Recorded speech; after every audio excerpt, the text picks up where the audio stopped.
Le grand dialogue. Le grand dialogue de l'émission de débat du studio Tamani sur votre radio. Le grand dialogue. Multiplication des milices au Mali, la situation devient de plus en plus préoccupante selon des spécialistes. Le ministre de la Sécurité a annoncé le désarmement complet de toutes les milices dans la région de Mopti et quelques jours après, on a constaté la création de l'Association pour le salut du Sahel, une nouvelle milice qui regroupe des peuples du Mali, du Niger et du Burkina Faso. Alors qu'est-ce qui explique la multiplication de ces milices et que faire face à cette situation? Nos invités, Dr Ali Tunkara, sociologue chargé de cours à l'Université de Bamako, et Ibrahim Ikassa Maïga, juriste chargé de cours aussi à l'Université de Bamako. Je suis Mohamedou Touré, mesdames et messieurs, bonsoir et bienvenue. Le grand dialogue. Docteur Ali Tunkara, qu'est-ce qui explique selon vous la multiplication de ces milices au Mali? Alors, merci de la question. Je crois qu'avant de répondre à une telle question, il serait important quand même de revenir un peu sur certains nombre de facteurs qui expliqueraient le pourquoi un certain nombre d'individus seraient intéressés par la mise en place des milices d'autodéfense, et notamment d'obédience communautaire, voire ethnique. Si vous regardez un peu le centre du Mali, ce qu'on pourrait qualifier de la région de Mopti et de la région de Ségou, qu'est-ce qui se passe concrètement? Les populations sont quand même partagées entre à la fois le désarroi et l'indignation. Le désarroi en ce sens que les acteurs qui sont censés représenter l'État, notamment la justice, les forces de sécurité et de défense, y compris même les agents des eaux et forêts, ces acteurs sont parfois taxés, si vous voulez, de ne pas être orthodoxes dans leur façon de distribuer la justice entre les populations. Mais dans le même temps, c'est qu'il faut aussi se questionner quant au cas du centre du Mali. Cette problématique liée au foncier. Nous n'êtes pas sans savoir que dans le centre du Mali, vous avez une poignée d'individus qui seraient justement, qui s'occuperaient de la lieutenance, de la gouvernance du foncier. Donc vous avez une majorité qui est exclue ou qui a difficilement accès aux ressources dites naturelles. En dépit de ces ressources naturelles, de comportements non orthodoxes des agents de l'État, il faut aussi rappeler quand même que ce sont des configurations communautaires où des sentiments de suspicion, des sentiments de se sentir lésés par le pouvoir central de Bamako sont démises. J'en avais pour preuve, si vous prenez par exemple le milieu Peul, ces milliers vous diront qu'effectivement l'État serait des côtés des Dogons. Vous allez également dans les milliers de Dogons, vous trouverez que ces populations de Dogons également sont dans des sentiments de suspicion, sont dans des sentiments justement de discrimination. Donc vous voyez, ce sont tout cet ensemble de facteurs qui expliqueraient le pourquoi certaines ethnies ou certains groupes penseraient à s'autogérer, penseraient justement à assurer leur propre sécurité. Pour l'émergence des milices dans le contexte du centre du Mali, les raisons sont plurielles, hein, mais parmi celles-ci, vous avez des populations qui ont le sentiment d'être abandonnées par le pouvoir central. Vous avez des populations qui ont le sentiment que l'État central peine à remplir pleinement ses fonctions régaliennes, notamment la protection de leurs biens, et même sur leur intégrité physique. Dans le même temps, ces populations ont l'impression que, au lieu que l'État soit un gage d'assurance, de protection, cet État, notamment à travers ses agents, constitue une menace, constitue une gêne quant à la mobilité de ces personnes, justement, et quant à la mobilité également de leurs biens. Donc vous voyez, finalement, c'est cet ensemble de facteurs liés à la fois l'accès à la gouvernance locale, lié au comportement non orthodoxe de certains agents, ce ne sont pas tous quand même de l'État, ce sont toutes ces difficultés liées également à la gouvernance locale, parce qu'il faut quand même le rappeler, dans pas mal de localités, vous avez qu'une minorité, effectivement, qui a accès à la gouvernance locale, étant donné qu'une majorité écrasante est mise à la touche ou en tout cas subit toutes sortes de tracasseries pour accéder aux ressources naturelles, pour accéder même à des zones de pâturage. Donc ce sont cet ensemble de facteurs qui explique le pourquoi, effectivement, certaines populations expriment les besoins d'assurer leur propre sécurité. Ce sont ces facteurs qui font que certaines populations pensent que l'État central est en difficulté d'assurer leur propre sécurité. Il serait bon qu'elle-même se prenne en charge, il serait bon qu'elle-même, effectivement, s'autogère et au bout du tunnel, ce qui est dangereux. Parce que lorsqu'on a ces sentiments d'être abandonné par l'État, les conséquences, nous y reviendrons tout de suite. Ibrahim Ikassa Maïga, avez-vous constaté des raisons semblables ou différentes de celles avancées par Dr Ali Tunkara? Merci bien, M. Touré. Merci à Dr Tunkara pour avoir, je pense, en ces quelques mots, touché, je pense, tous les pans supposés du problème. Prions en ce mois béni de Ramadan que le Tout-Puissant puisse apaiser cette situation dans notre pays et nous réserver un meilleur avenir. Sinon, je pense que je prends le dernier point, c'est vraiment la vacuité du terrain, c'est l'absence de l'État. Nous sommes censés être dans un État qui joue justement son rôle régalien. L'un des rôles régaliens dont l'autre versant est le droit à la sécurité pour chaque personne, pour chaque groupe de personnes, pour leurs biens et pour le libre exercice de leur activité. Mais si cela fait défaut, alors le terreau est ouvert pour justement que des structures d'autodéfense, parce que c'est cela, puisque si l'État n'est pas là, il y a le réflexe d'autodéfense, c'est humain, ça arrive tout, c'est le réflexe d'autodéfense. Et finalement, le réflexe d'autodéfense se mue en autre chose, parce que puisqu'il est connu que il est communément accepté que la meilleure défense étant l'attaque, alors ça se mue en sorte d'attaque. Et ces communautés ont-elles raison de vouloir créer ces véritablement, la raison, elle est circonstancielle en fait. C'est les circonstances qui dictent les attitudes. C'est les circonstances qui dictent les attitudes. Vous voyez un peu comment ça s'est passé déjà dans les années 90 avec Gandakoy. Mais c'est cela, la vacuité de l'État a fait que les populations victimes se sont dit « Ah non, ça ne peut pas continuer comme ça. » Que des simples civils comme nous, qui ont cru de prendre des armes contre l'État, finalement s'attaquent à ces populations, s'attaquent à leurs biens, les empêchent de vaquer librement à leurs besoins. Alors, ça s'est fait. Alors, je pense que ce qui se passe depuis 2012 à aujourd'hui, avec justement les récents développements dans la zone de Mopti Sud, puisque c'est dans la zone du plateau d'Ogon et de la plaine de Banka. Mais je dis, c'est simplement parce que l'État n'est pas présent et ça n'a pas lieu d'être. Ça n'a pas lieu d'être. Si vous voyez que des organisations se sont constituées comme Dana Massagou, au niveau des chasseurs d'Ogon, ou la SS dont nous venons de parler. Alors, c'est parce que, justement, des populations ne se sentent plus sous la protection de l'État, alors ont le réflexe, justement, de créer des structures de défense qui peuvent aller très loin. Je ne peux pas comprendre l'attitude de l'État dans une zone qui n'est ni Taoudéni, ni, je ne sais plus, ni au-delà de Aguelhok ou autre, mais c'est quand même le centre du Mali. C'est quand même une zone, une région militaire, Mopti, où l'État est censé pouvoir être présent sur chaque mètre carré du territoire. En tout cas, maîtriser, cela n'est pas fait. Donc, il faudrait que on se ressaisisse et que les zones maîtrisables puissent l'être, parce que l'État en a les moyens. Nous avons des milliers d'hommes en termes d'armée de terre, en termes de garde, en termes de gendarmes, en termes de police. Ça veut dire que l'État est à même de pouvoir de faire. Maintenant, pourquoi ce n'est pas fait? C'est la question sempiternelle qu'on est en train de se poser. Alors, il y a un pourrissement de la zone inondée, maintenant vers la zone exondée. Peut-être pas pour les mêmes raisons. Même si l'organisation d'Ogon, Dana Massagou, c'est malheureux qu'on ethnicise, qu'on les catégorise par ethnie, mais c'est la dure réalité. C'est vraiment la triste réalité du terrain. Dana Massagou dit en fait que... Écoutons professeur Abdoulaye Niang qui réagit sur le lien avec les ethnies.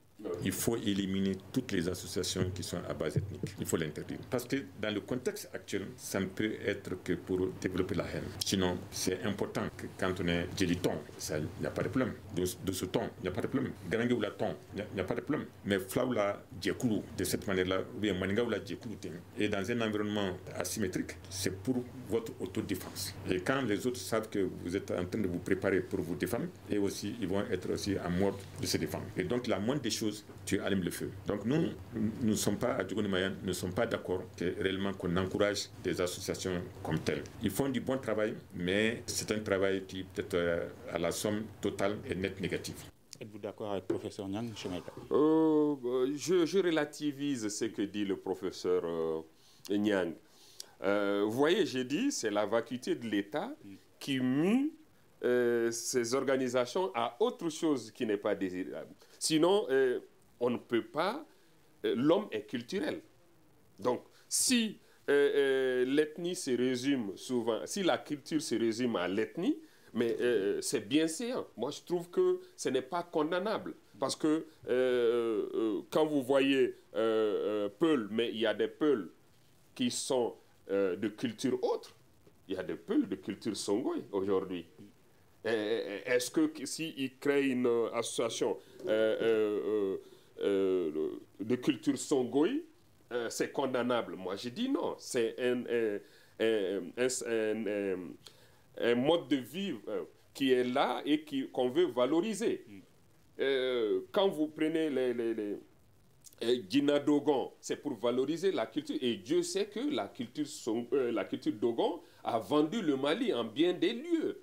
D'accord? Donc ce n'est pas condamnable tant que ça. Mais c'est quand l'État laisse les terreaux et que des organisations vont se muer à autre chose, d'accord? Et à des monstres, c'est là que c'est condamnable. Sinon, on ne peut pas réduire la culture à l'expression ethnique. Non, on ne peut pas. Le sociologue est là. On ne peut pas simplement le réduire à cela. Je vais juste préciser que il ne faudrait pas qu'on jette le bébé avec l'eau du bain.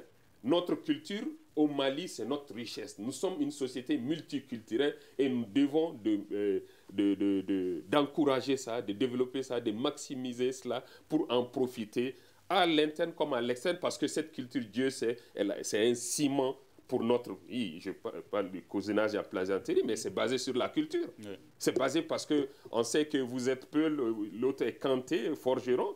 On peut se faire plein de choses, accepter beaucoup de choses. Dogon et Bozo, Dogon et Soraï, comme Keita et Koulibaly ou Touré, mais ça, c'est des choses, on ne peut pas les jeter. D'accord. C'est notre richesse. Docteur Tunkara, concernant ces ethnies.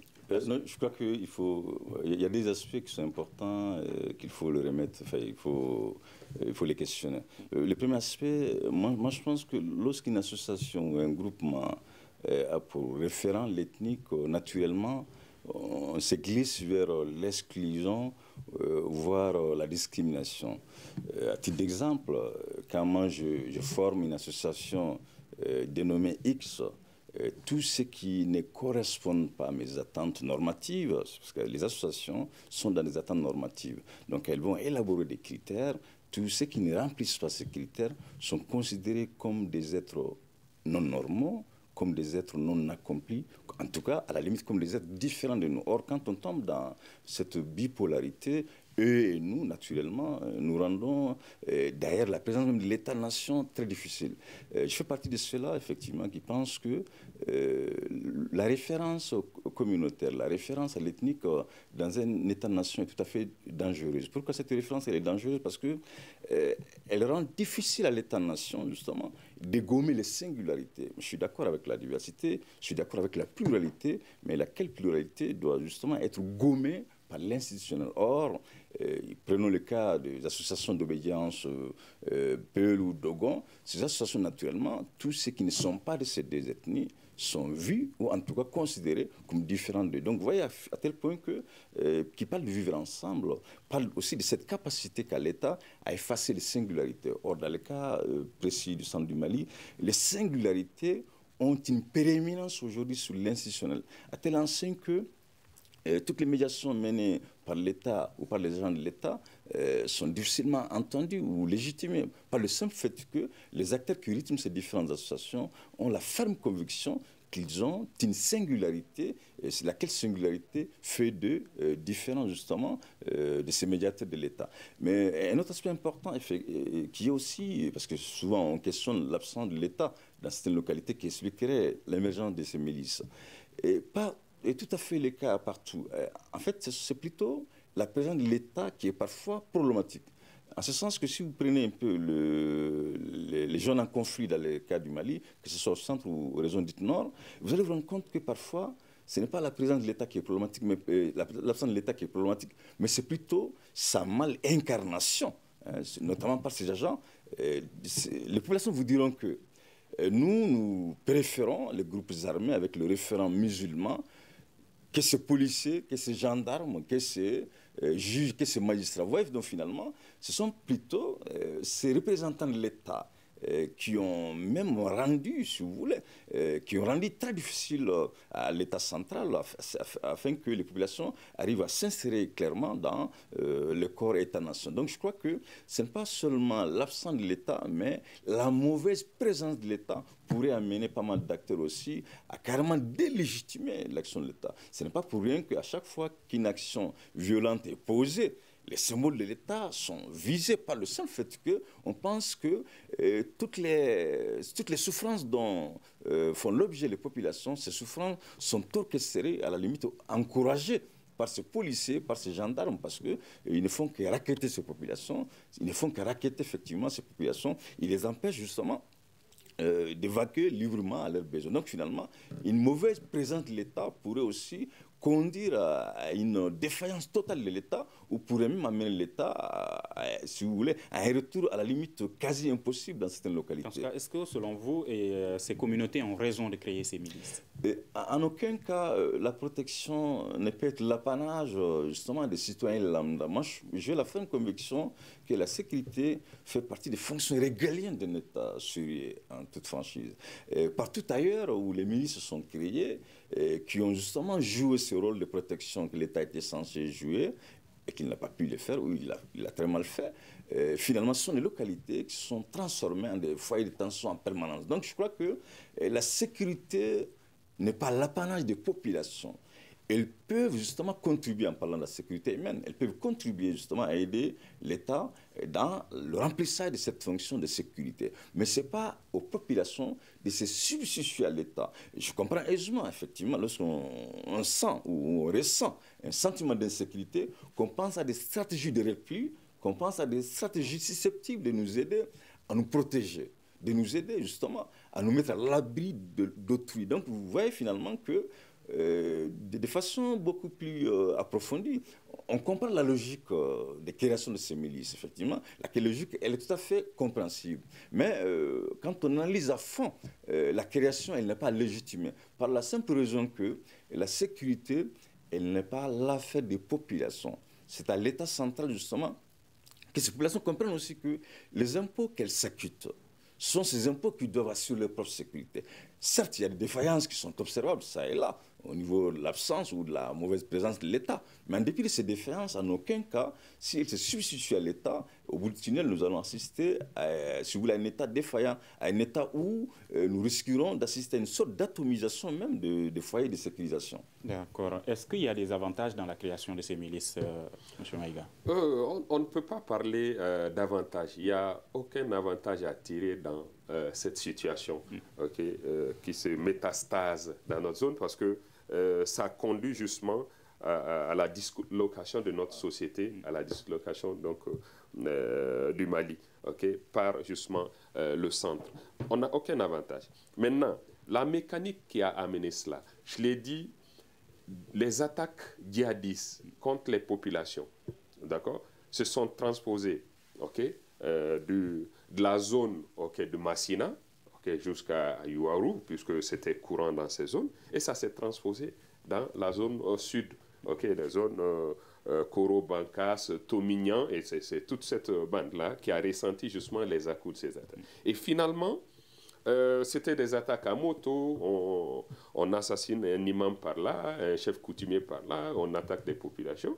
Et finalement, j'ai dit, ah non, ce sont des gens qui ont le physique peul, que je m'excuse de nommer ainsi.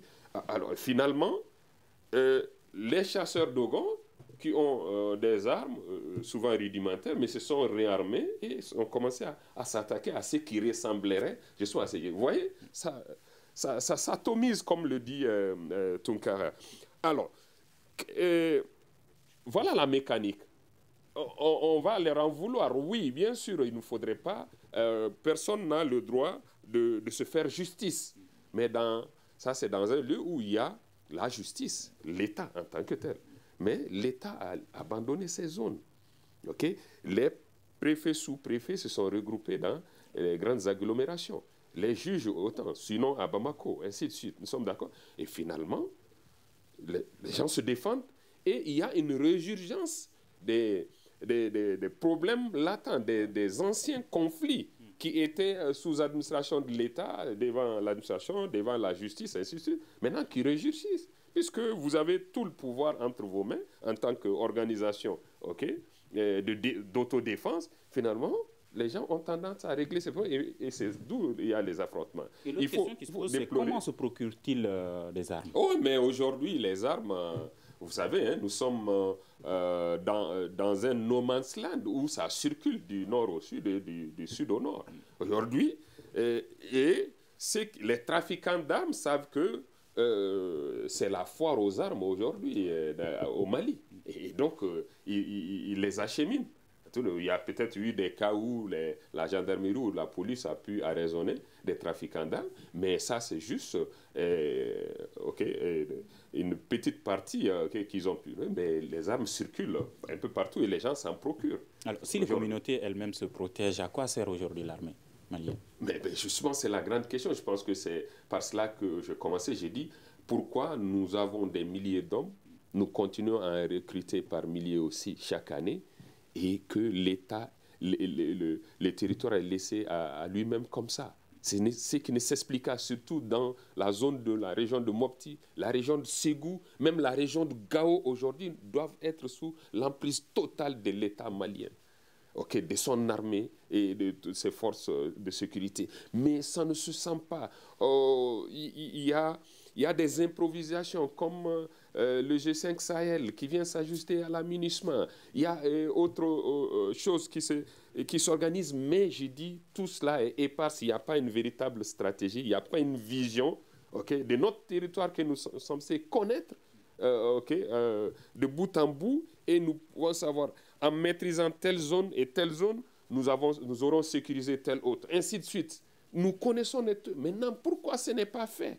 Et tout cela est gardé en réserve alors que notre existence va à volo. Je ne comprends pas cette attitude, je ne comprends pas cette politique. Est-ce que vous comprenez, vous, cette attitude? Non, c'est compliqué. En parlant des forces en présence dans le contexte malien, je crois qu'il faut quand même avoir le courage de le dire.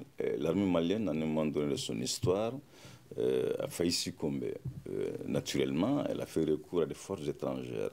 Mais quand celles-ci sont venues sur son territoire, ces forces étrangères l'ont mis à la touche. Vraiment, c'était la vraie version des faits.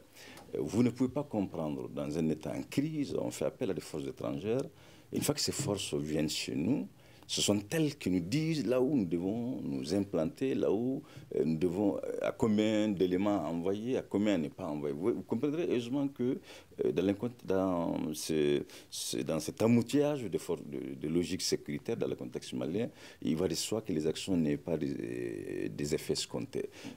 S'agissant le cas du centre ou les régions dites nord du Mali, effectivement, nous connaissons clairement les foyers de tension. Mais ce ne sont pas nous qui sommes à la base justement des définitions de stratégies militaires, notamment celles liées aux forces étrangères. C'est au Mali de dire clairement si l'amunissement ou la force conjointe G5 Sahel souhaite l'aider où ces forces doivent s'implanter, et non l'inverse. Mais vous conviendrez avec moi que ces différentes stratégies sont élaborées dans des salons parisiens, dans des salons new-yorkais. Le Mali, à peine, est concertée à peine est impliquée. On parle de patrouilles conjointes, mais qu'est-ce qu'ils entendent par patrouille conjointe? On peut mener des patrouilles conjointes, mais sans qu'elles ne soient coopératives.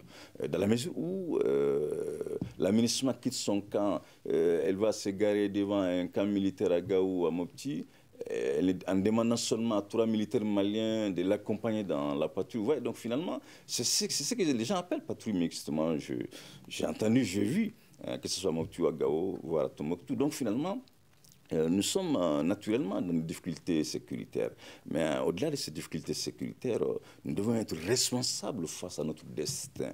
Nous ne pouvons pas faire appel à une force étrangère et que celle-ci nous mette en difficulté, car elles nous mettent à la touche. C'est à nous d'être au centre du processus. Le secrétaire général, il était là dans ces derniers temps, effectivement. Il a clairement dit que c'est au Mali d'être au centre, mais on a beau entendre ces rhétoriques, on veut aller au-delà des rhétoriques. Nous voulons être clairement au centre, effectivement, du processus. On sait qu'il y a beaucoup d'enjeux au-delà de l'insécurité, au-delà des questions sécuritaires, effectivement, qui sont autour de la tragédie malienne. Je crois qu'il est extrêmement important, à un moment donné de l'histoire, qu'entre nous, Maliens, qu'on se regarde en face, qu'on se dise la vérité. Prenons la hiérarchie militaire, que ce soit au centre ou dans les régions du Nord. Une bonne partie est sérieusement traversée par des pratiques corruptives. Prenons ces différentes forces en présence, notamment Barkhane à Kidal.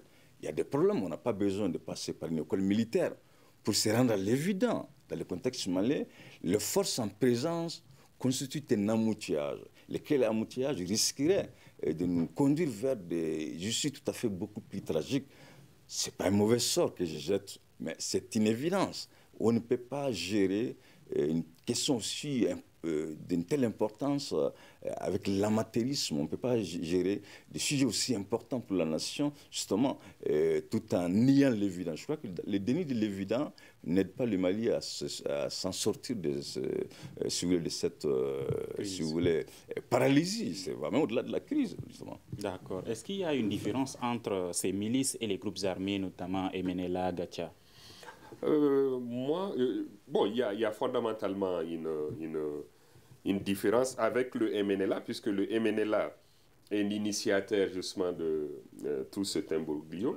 Véritablement, le MNLA a été voulu comme tel, puisque c'est une association à l'initiale qui s'est constituée comme groupe armé renforcé par justement les tout venant de Libye. Après la chute de Kadhafi, ils ont pris avec des armements lourds. Nous avons vu la séquence de 2011. Basée sur l'ethnie au début.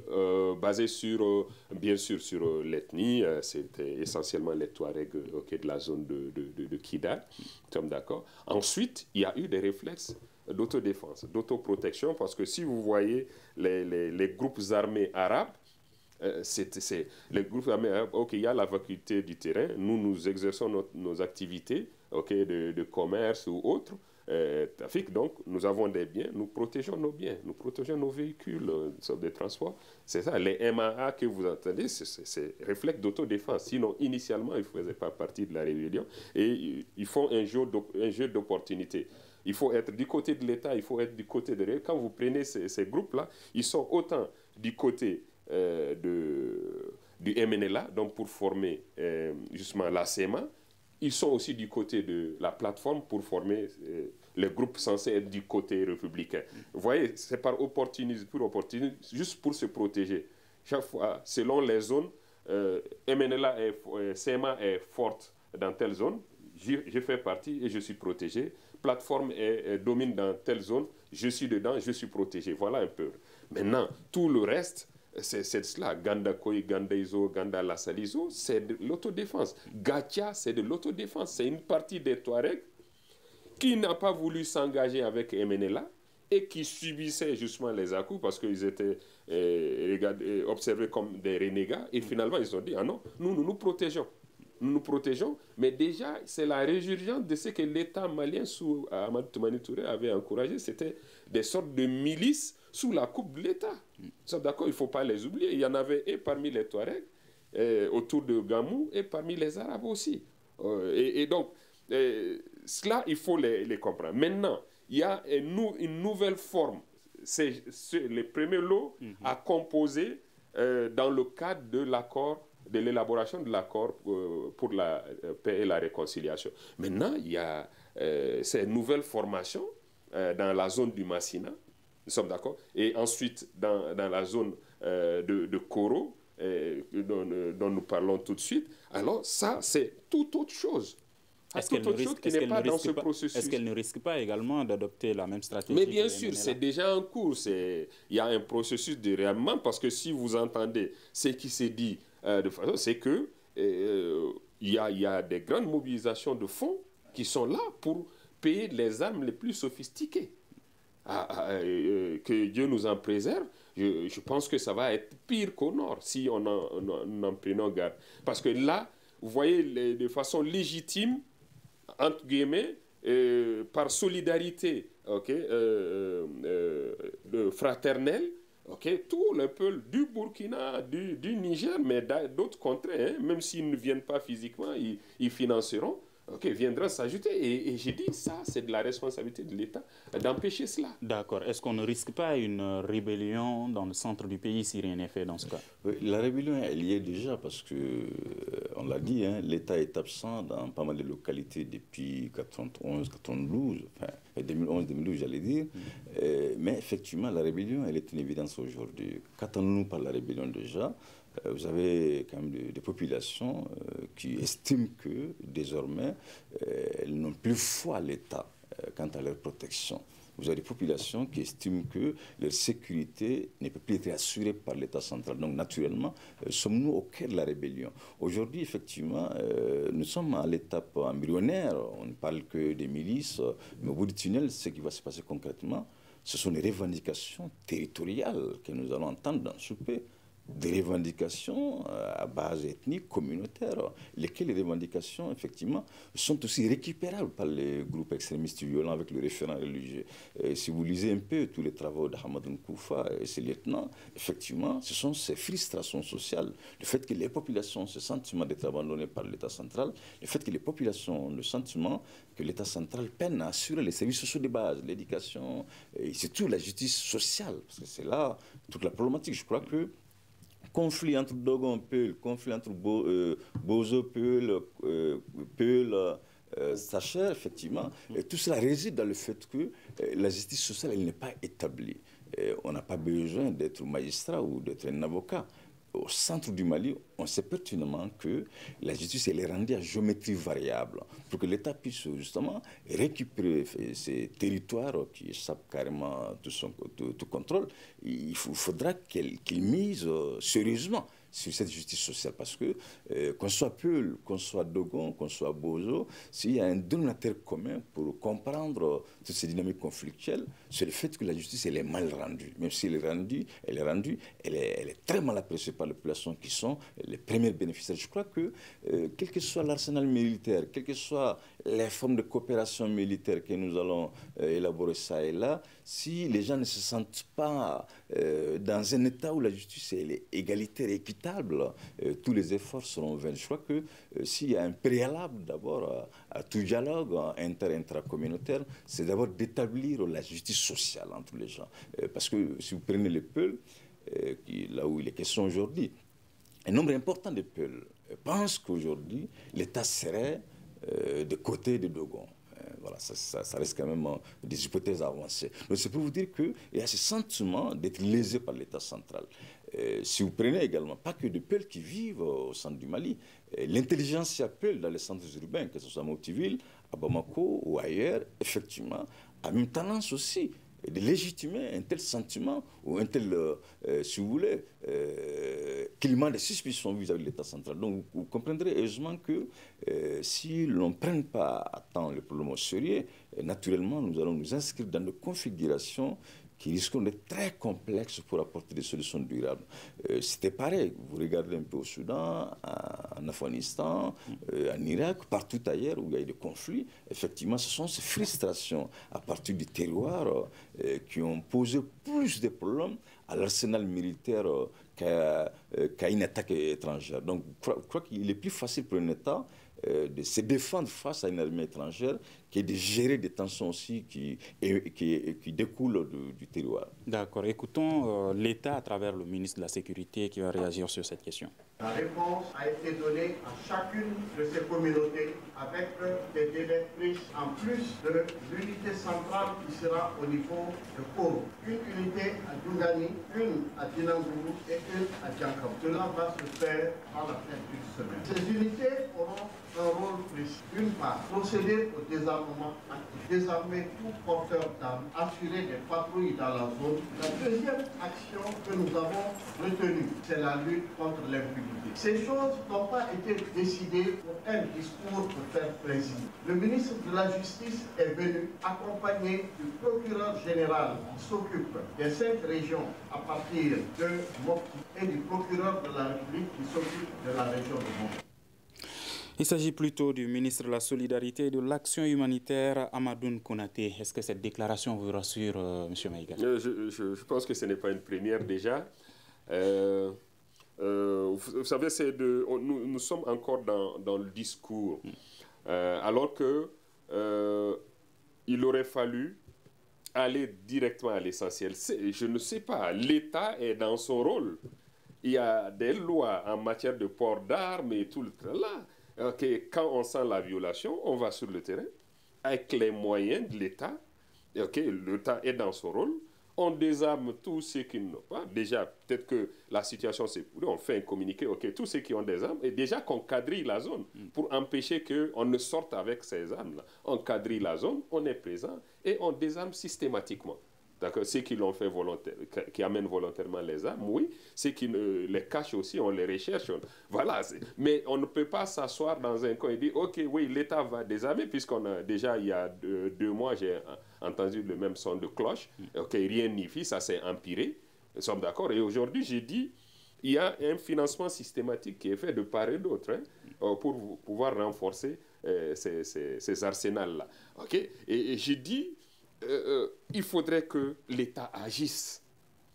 Je prends au mot Dr Tunkara par rapport justement à la situation, au partage de zones d'occupation entre l'État et les autres forces, l'amunissement et tout le G5 Sahel. Le G5 Sahel est censé sécuriser les zones frontalières. Ok, nous sommes d'accord. L'amunissement, il est dans une très moindre mesure dans les régions de Ségou et de Mopti. Beaucoup plus vers Tombouctou, Gao, Kidal, et autres Ménaka. Mais dans les zones qui sont sous emprise de l'État, je vous dis, entre Mopti jusqu'à Gao, nous avons une route nationale, mais normalement c'est sous l'emprise de l'État malien. Il y a l'amunissement y est présent juste pour circuler de temps à autre, convoyer des choses.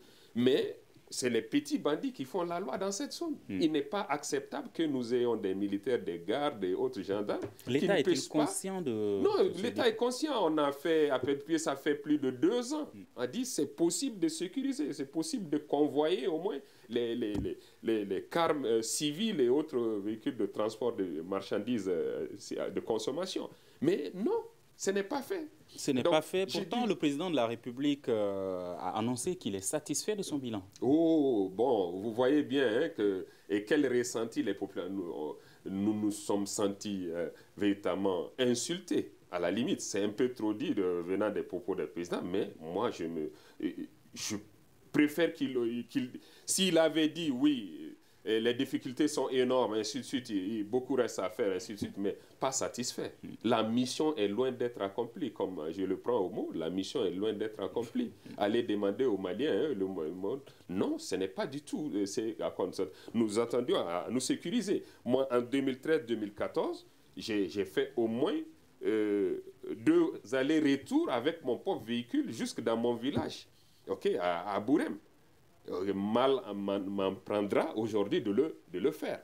Ce n'est pas possible. Ce n'est simplement pas possible. Donc, on ne peut pas dire qu'il y a eu un mieux-être. Non, il y a eu une situation qui s'est empirée, qui s'est pourrie et il n'y a aucune perspective visible, tangible, qui puisse nous dire, il y a une reprise en main des choses. C'est vraiment terrible. Sinon, à Mopti, la MINUSMA ne nous empêche pas d'aller sécuriser Koro, Bankas, Tomignan. Non, je ne suis pas dans cette... Même Douanza, c'est le Mali. Et c'est la même bande de Tomignan à ceux qui circulent à moto le savent. On peut circuler à moto ou même en véhicule de Tomignan, mais jusqu'à Douanza, jusqu'à Mondoro. OK, sans venir par la route nationale. C'est une zone qui est là et la circulation peut être maîtrisée, mais nous n'en faisons pas cela. Des milices secrètes, elles sont armées. À quoi peut-on s'attendre le 29 juillet, les élections? Bon, l'élection présidentielle, elle peut se tenir naturellement. Mais est-ce que ces milices ne risquent pas de vouloir sécuriser en leur faveur également?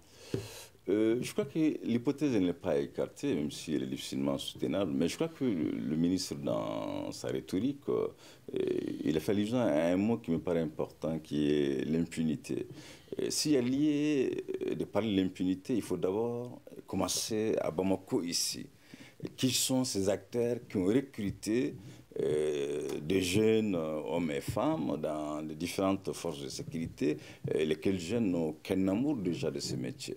Qui sont ces hommes-là qui ont perçu de l'argent pour procéder à des recrutements non orthodoxes? Je crois que les raisons sont plurielles. Hein. C'est vrai qu'on est tout à fait scandalisé lorsque une partie du territoire s'enflamme.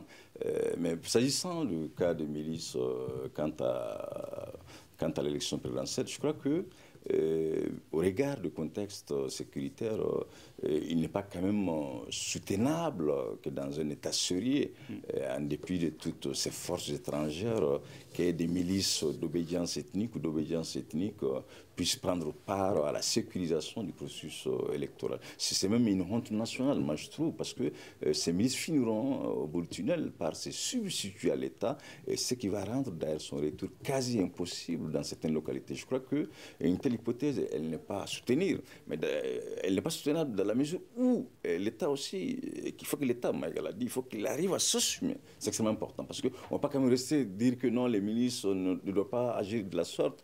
Les milices n'ont pas à s'armer, mais naturellement, si le vide est créé, il faut naturellement le combler. Donc, ce rôle revient à l'État et non à un individu. Et très rapidement, je crois qu'il est extrêmement important également qu'on le dise. Ces différentes milices d'obédience ethnique communautaire ont pour soubassement les populations de ces localités qui sont installées dans nos centres urbains.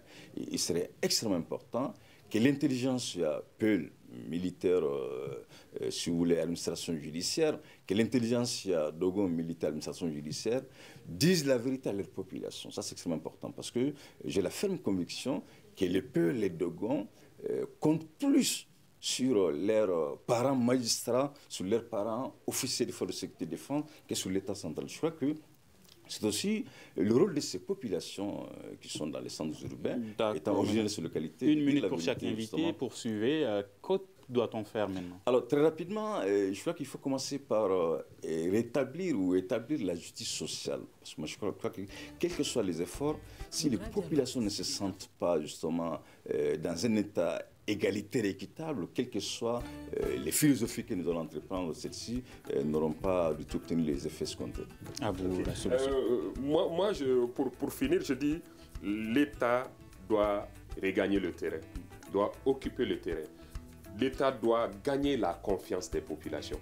Parce que, disons-le, le fait qu'on assimile l'État, par exemple, à prendre parti pour tel ou tel parti, ça n'a pas commencé avec la zone d'Ogo, ça a commencé déjà dans la zone de Dialoubé, à Ténékou, où les populations Peuls se sont senties frustrées. Il y avait aussi des Donzo dans cette zone qui étaient assimilés comme étant soutenus par l'armée pour justement faire ces éléments. J'ai dit donc l'État doit aller sur le terrain, gagner la confiance. Nos militaires doivent être formés par des sociologues pour une approche vis-à-vis de tel ou tel type de population, gagner leur confiance et pouvoir dire que je suis un État neutre, je suis pour tout le monde. Et ça se cultive, ça se travaille. Ensuite, La justice sociale, quand l'État aura occupé le terrain, on va travailler sur cette justice sociale et ça, c'est une sorte de gouvernance avec une stratégie qui doit être mise en œuvre pour qu'on ait un véritable État avec sa diversité qu'on connaît et ce serait bien bon à vivre. Un territoire sécurisé. Et c'est ce qui met fin à ce débat. Que faire face à la multiplication des milices au Mali? C'était le thème de nos invités. Dr Ali Tunkara, sociologue, chargé de cours à l'Université de Bamako, et Ibrahim Ikassa Maïga, juriste chargé de cours à l'Université de Bamako. Débat réalisé par Studio Tamani, présentation assurée par Mohamedou Touré, mise en onde Gagné Kanté, régie vidéo assurée par Mamadou Ouattara. Merci, à demain pour le prochain numéro du Grand Dialogue de Studio Tamani. Le Grand Dialogue. Le Grand Dialogue de l'émission de débat du Studio Tamani sur votre radio.